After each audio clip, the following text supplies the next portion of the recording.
Hello, everyone. Welcome back to Who We You'd, an unofficial Doctor Who watch along podcast. My name is Ben, and I'm here with my co host Cam.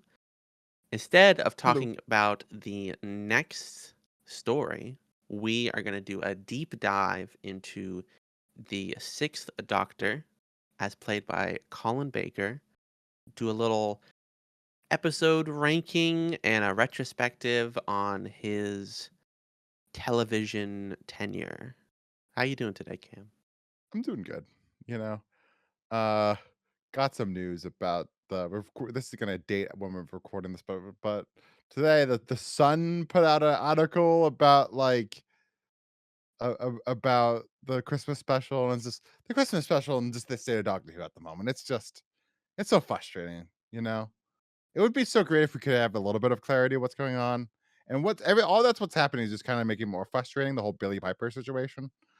And it was just infuriates me, Pen that's been a whole year, and we still have no idea what the hell that means, and we still technically don't really know who the Doctor Wow. is at this current moment, which is kind of the If first they time this has haven't ever happened. cast 16, I guess that means Billie Piper is not 16.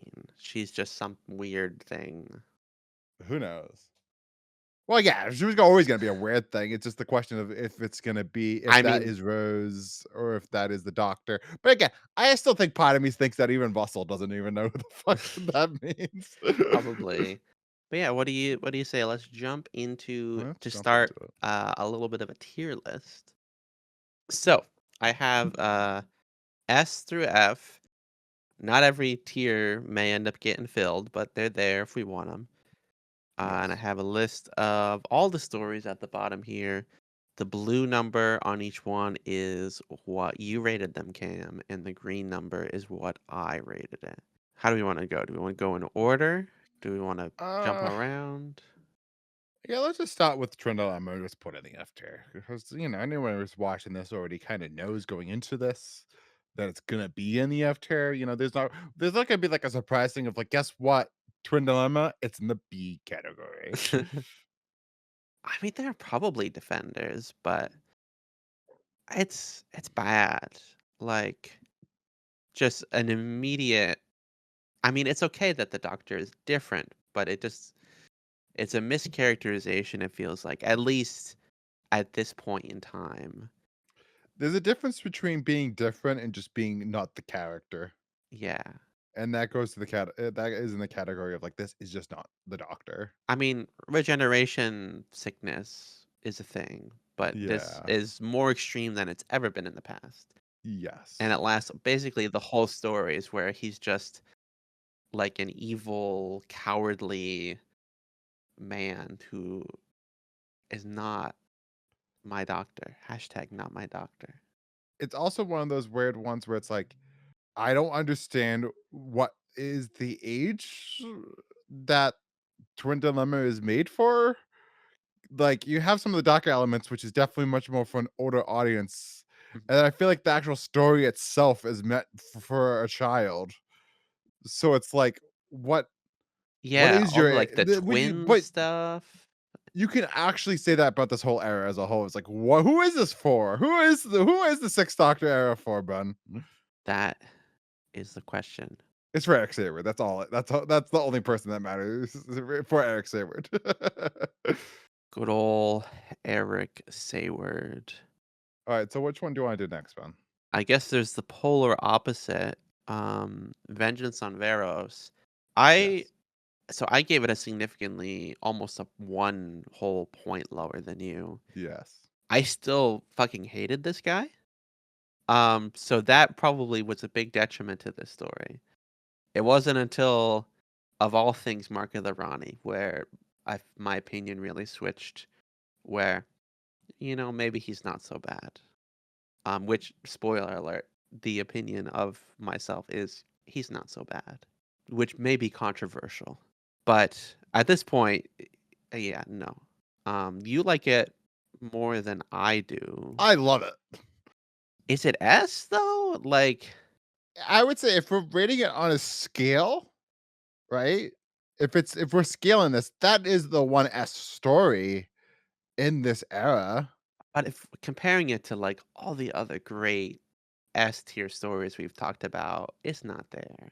But is it his best story? If let's get Revelation of the Daleks on the board, and let's have that conversation now. What is better? And is they both A? Are they? Does one go belong in the S category? I mean, those are the only 2 that have a chance, I would Yeah, say.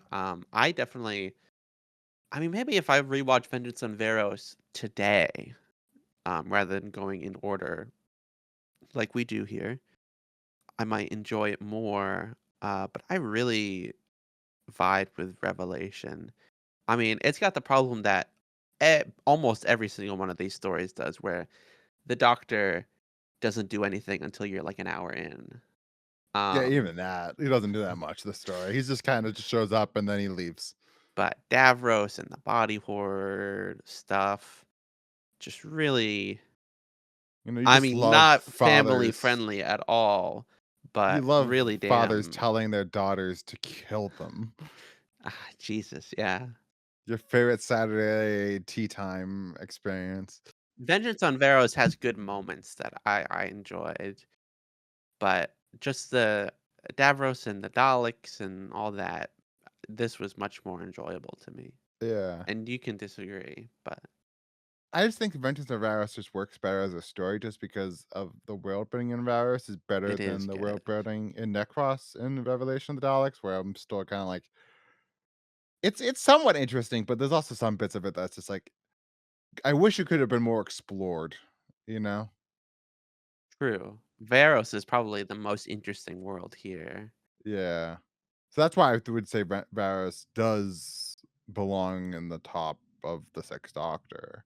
But also I can understand if you don't like Vengeance of Varus because it is a somewhat of a controversial I mean, story. hey, it's my number 2 story, even that. Like, it's very good. It's Yeah. just I Okay, was let's put Daleks above it then. I mean, I'm fine. I like both stories, Ben. I mean, think there it could pretty go either way for each of Yeah. us. But still, I mean, I don't know if it's I mean, if it's all relative, sure, it's S, but thinking about, like, remember Caves of Androzani, Cam? You Yes. remember, um, But that's again, that's it's not that, Ben. Seeds of It's that if Doom? we're rating this in comparison with the Sixth Doctor, then yes, Revelation of the Daleks is an S. But if we're just comparing it through the other stories, then that's gonna be different scaling. Yeah. I'm like, "This is F no matter what." I guess what Because there's another world, Ben, that if Revelation of the Daleks was in a Tom Baker era, that would be a B story, not an A story, you know? maybe? I mean, that's just, like, the subjectivity of Yeah. it all. So again, What do you wanna let's do? just keep it an A then. But then again, we're not exploring the scale, Ben. So yes, let's explore the scale, Ben. Let's put it in S. Both of them? I would put both, but I understand if you just want to put one in No, S. I'm good with this. Okay. But What's then in again, we're not exploring the scale. No, let's put Vengeance and Varus as an A, Ben. Because I don't think we could have any other A's here.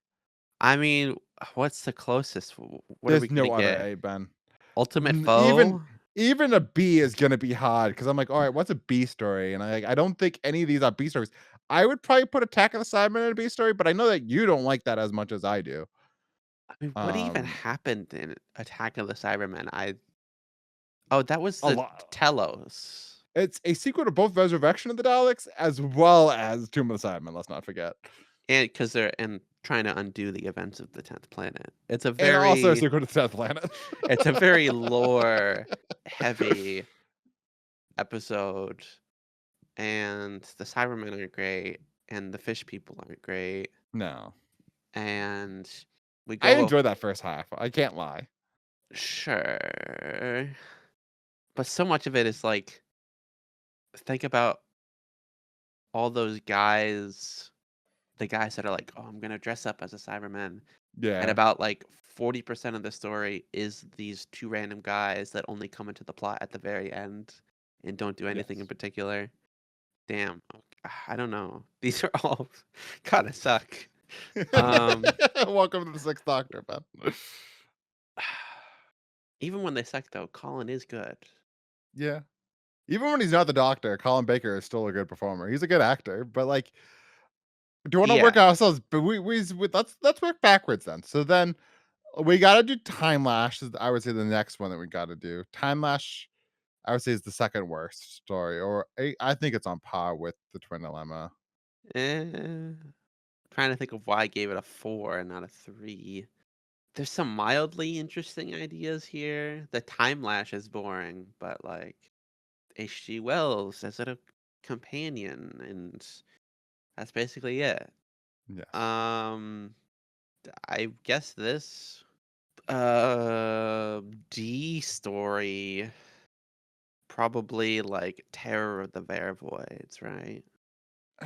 It's like I think I would put Mark of the Rani in that camp because I really don't like Mark of the Rani or the Yeah. Mysterious Planet. I like well, like Mysterious Planet. I rated high. Why did I rate Mysterious Planet higher than Terror of the Railroads? I guess like Terror of the Railroads is also like maybe Terror of the Railroads I is think yeah. it I was would the Mysterious Planet has better trial stuff than Terror of the yeah it Vervoids, does. even if the main plot kind of suck for both of But I them. would put it both in that. I would put them in that D category as well. Like, I guess based on your ratings, it would be that. Yeah. Um, Unless if you really want to go for back for Mark of the Rani, Ben, we could put it above high D. I'm fine with high D, but it's a D story. yeah, no, it is What do you want to do, Ben? pairing the qualities of different kinds of feces, which has the better flavor. I mean, if I were to rewatch one of them right now, Yeah. probably Mark of the Rani, I Okay. guess. Okay. I'm Master fine with that. Ronnie. I think Peri is rarely kind of good here. Yeah. These, I mean, the trial stuff is good. I Yes. don't know. How about that? Sounds good to me. All right. So now C tier. And now we're over half. There's just a couple left. Let's do B. Let's just worry about B at the moment. Let's just put the Ultimate Foe at B, Yeah, just to fill that slot. so much You missed know, potential. it's probably belongs in high C, but let's just, you know what? We're gonna be kind to it, Ben. All right, so now for the C tiers. I think the C tiers is going to be where it's going to be the most interesting to talk about because I feel like all these three stories have their things that are interesting about them, but there's also elements where it does not make it a great story. Yes, great elements and stuff that really drags it down. Yeah. Let's just see what it looks like, right? Mind Warp first, and then I would do my ratings would be Attack of Cybermen and then Two Doctors. But like now I'm thinking like I would like to I see, I just would rather watch Attack of the Cybermen because Attack of the Cybermen's a two-potter and the Two Doctors is a three-potter, and I really don't like when the Two Doctors is bad, it's bad. At least there's less bad in the Attack of the Cybermen just because there's less of it. Yeah, I mean, Pat's there. I love Pat, Yes. but Pat's barely there. It's the He's problem. barely in it. He's barely in the first pot, he's barely in the second pot, and then the third pot, he's doesn't even play the second Doctor. I can't tell you the amount of joy I had for those first like 8 minutes, though. Yeah. When it goes from black and white to color. And it's also I don't know how much I talked about in the episode, but it's like there's something kinda charming that, like, it goes to color, but it's also still, like, because it's a shitty video camera and it's also a shitty set still, that it's like it's not even that much color that's added to the screen. Yeah, It doesn't really change that much. it ain't It actually no. it's, like, kinda like, "Go, come on, go back to black and white." Oh, dude, that would've been so cool if the whole opening bit was black and white, and then when we only get we it cuts to color when we get to the No, 6th Doctor. they're too much of a coward to do that. But you know how but then you get that big fucking the shot would be of Colin, and then you would bam, bam, and then it's all the color in the world. But if you flip to something that looks like an old black and white thing, you're not gonna stay there. Mm, You're gonna flip to the yeah. next channel. So what do you wanna do, Ben? You understand what I'm saying? Yeah, no, completely. Because even though I think 2 of the 2 Doctors does have higher highs at moments. Yeah. But I suppose the average enjoyment might be higher for Attack of the they kind of, Cybermen, but, yeah, I don't know, man. you do you. It's up to you, Ben. What do you want to do?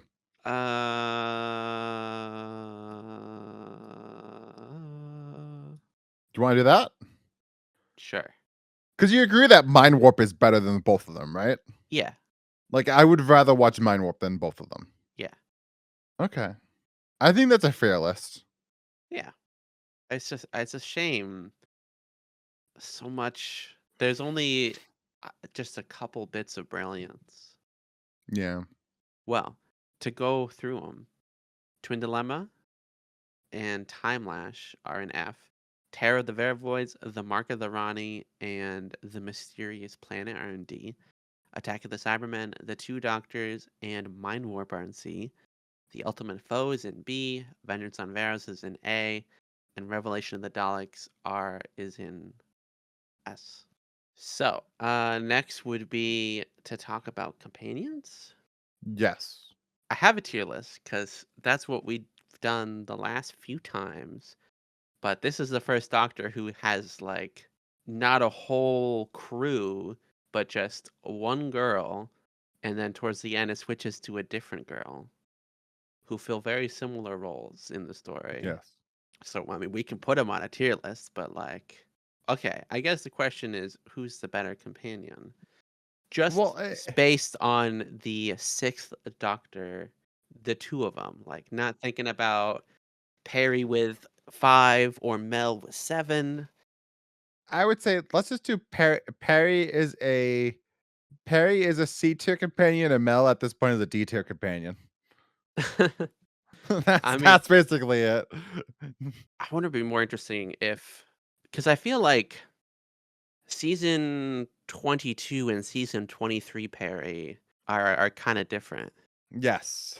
But I wouldn't even say it's her that's different. It's just what's around her. She's not getting like sexually assaulted every episode like in the first season. Yeah, the writing is much more favorable to her. She's doing less screaming and whining. She has a shirt on. I don't think having a character that's there for the dads is necessarily a bad idea, but I feel like when she's the only one Yeah. and we have a doctor who's just yelling at her all the time, it's more of like a domestic violence thing than a playful banter, and it just does not work. Yeah. And also Nicola And Bryant's season American accent is just not it's fun to so listen to. bad. It's so bad. Season 23 improves her, but then they kill her, kind of. Yeah. And then Mel, I mean, she's not bad, but as she says herself in The Ultimate Foe, she's just kind of boring. Like, she's technically there, and Yeah. I'm hoping she improves, has better. Yeah. But I again, mean, that's the part of the problem with both of them is that both of them are not great. Both of them miss that flavor of a Sarah Jane or even a Leela, where like it's like, oh no, this is a interesting character that I want to spend time with, and they can hold their own. It's like the big. I mentioned this a couple times on the podcast. Is like the big thing that indicates if a companion is good is that if they cut away from the doctor to just the companion, if you're interested. And Perry and Mel so far and Perry throughout is like you do not really care when it's just a Perry on screen, you know? and having no introductory story for Mel, not knowing who she is when she's not standing next to the doctor, aside from vague things like she's a programmer, she has a photographic memory. I still don't feel like I really know who she is. She's just a Yeah, girl. she's just the cookie cutter doctor companion. Yeah. She's really robbed of any potential character Yeah. development. Like with Tegan when her aunt died, and she mourned her aunt throughout her whole tenure. You remember that? I I mean, remember that. I guess. But it gives us, you need to establish a character before you Oh throw him yeah. No, into an Ben, alien I totally story. agree with you. Um, I mean, it's an interesting idea in concept what they did with Mel. Like, oh, it's a future companion. But I mean, it's production reasons why it ended up the way it did. Yeah. But hopefully, there's some audio and comic ones that are more up here just for fun. Yes. How would you where would you put Frobisher? But again, it's the hot thing with Frobisher or any of the other Doctor companions. It's like I haven't not listened to enough or watched enough or like it's I need more, you know.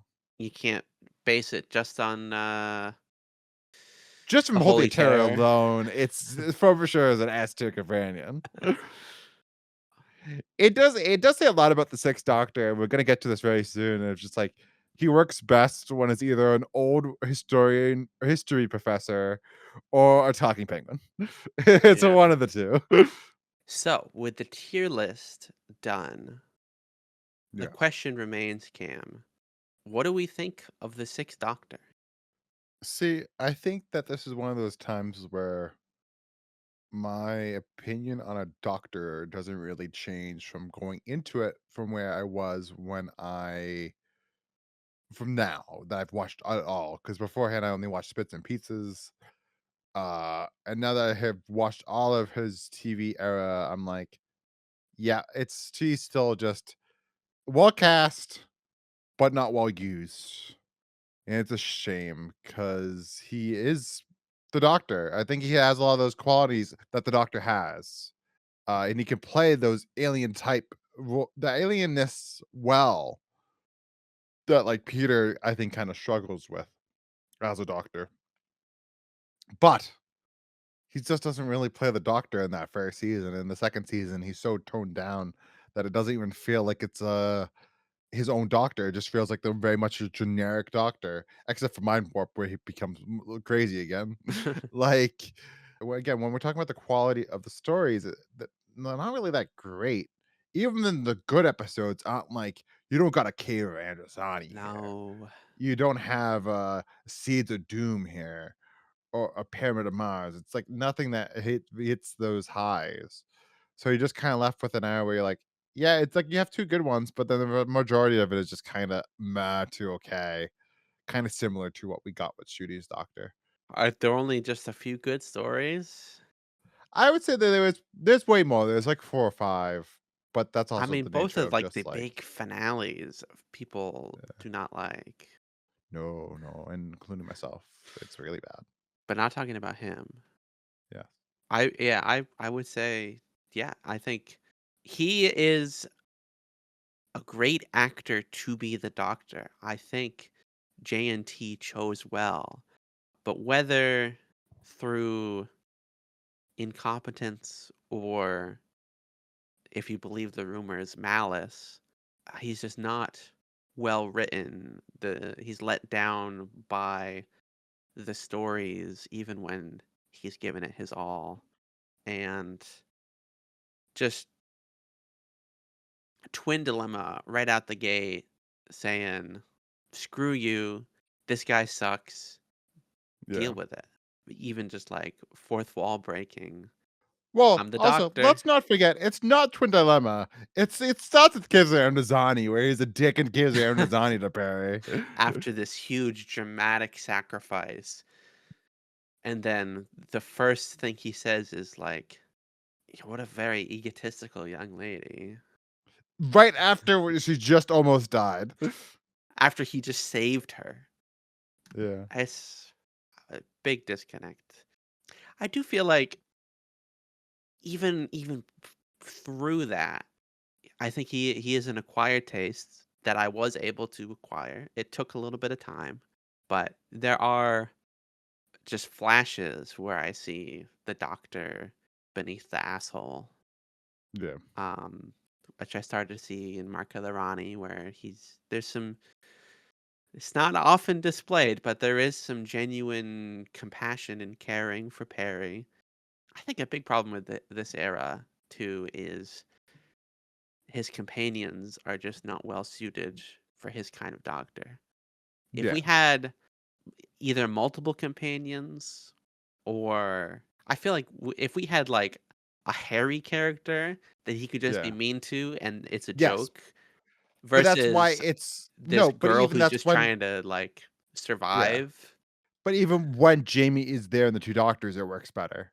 Oh yeah, having I think a three-person dynamic would have worked well in this Yeah. TARDIS. Yeah, especially just that second person being a guy would have worked. That could tell him where to shove it. That's what the Sixth Doctor needed. Yes, someone who can Even if match it his was energy. even if it was just a woman, and we needed a woman to say, "No, this screw you," you know? Yeah, even like a Romana 2 kind of character could have Yeah. worked. Alila, like, Yeah, she would have been good. but I guess that's the problem when you cast companions and doctors at separate times. Yes. But then again, when he didn't, then he cast Mel, which again, Bonnie Langford is much more of a household name and was already established, but still it's not the right choice for the Sixth Doctor. Hopefully, she's the right choice for the Seventh Doctor. I don't think so. But again, I haven't seen any of 20 season 24, so let's see. A lot of the times, as we've gone through doctors in the past, I've certainly felt Tom especially, but even with Pertwee and Peter, towards the end of it, I'm like, I'm just ready to be done with this guy. It's so much. Watching things how we're watching it, where we watch every single story every week in order, it can start to drain you. I don't know about you, but don't feel like I'm sick of this guy. I'm definitely looking forward to Sylvester McCoy, but if we had gotten another season of him, I think there's a chance that we could have had some good stories there with a continuing evolution of this character. Oh yeah, no, we could have. But that's one of the tragedies about the Sixth Doctor is that like he gets cut off and it's not we don't even get a satisfying conclusion to him his doctor. It's out of even J&T's decision. It's the high ups. It's like you gotta change Colin. Colin's the issue. Which of course Yeah. we know it's not Colin, it's Eric Sayward.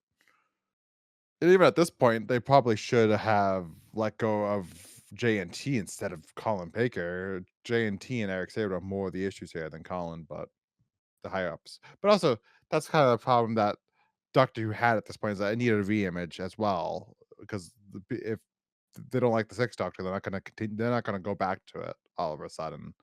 So they're going to. That's one of the things about Doctor Who it needs to change. You know. Yeah. Do you think, I mean, the show was almost canceled between 22 and 23. Do you think his tenure contributed to the decline in popularity or cultural Oh yeah. relevance that No, no, where it's ultimately it canceled is. just a few years later? Oh yeah, like this. No matter basically, season 25 and 26 proves that no matter what, the show was gonna die. That the show could be as great as it could be, but because of what happened in season it's not even this, but it's like starting from the Graham Williams era to now, it's kind of like this is just it's all just lashes to Doctor Who as a brand, and that's why when we get to season 26, it's finally pulled the plug. And that's why also it pulls the plug now. It's like this. It's not just the JNT stuff. It is the Graham Williams stuff also in there You for the think cancellation. it's been a decade of mistakes It's kind of has right. It's not like since like yes. season I think 16, 15? we both had a little bit of a high when JNT first got in those Yes. first 2 or 3 seasons, but He's then like it's very different than Graham Williams. but now it's gone to that same point that the Graham Williams era has, which is like I need something new. I need something different. This is getting way too much of every story feels the same and all feels really cheap. Which remember when we first got to JNT, it's like, oh, this doesn't feel as cheap anymore. And now we got to the same point where it's like everything is just looks so cheap. What if we had spent that budget he used for the first 30 seconds of trial and spread it throughout the stories? Oh, what if, Ben? What if? But JNT knew how to wow them in the first 1 minute. He did indeed, because that looks gorgeous. Yes, it does. It's a highlight of the Six Doctors era. It may honestly be the best 1 minute of all of the Six Doctors era. All right, Ben. I think that might be it. I don't know. I don't have too much else to say about the Sixth Doctor. So you'd say your opinion is unchanged, having watched all of his No. stories. He's like a meh television doctor. Yeah. Like, I understand why some people love him. So that's why some people cosplay as him, and like some people, he's his favorite Doctor. I understand, Yeah. but he's just not my favorite Doctor.